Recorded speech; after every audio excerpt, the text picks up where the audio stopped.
Now let's take a look at the formula bar on the spreadsheet. We see here when I clicked on the first cell where I started putting in my information, and my formula bar, which is right up here, which is where we could enter in all the information for each particular cell, we see here that there's text written. The Excel is able to identify what we're putting in, what kind of information we're putting in. So here it identifies this as text, and it puts in the text string into our formula, into the formula bar on top.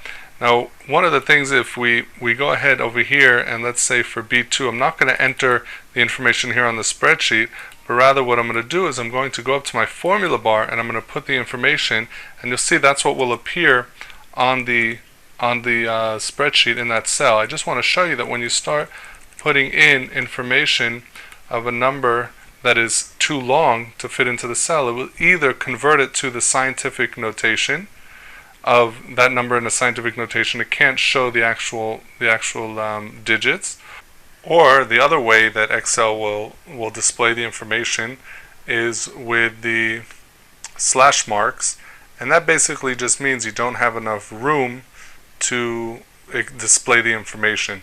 So if you see if there's not enough room there, just you can widen up by dragging, again, just by putting the cursor in between the two columns and dragging it over a little bit.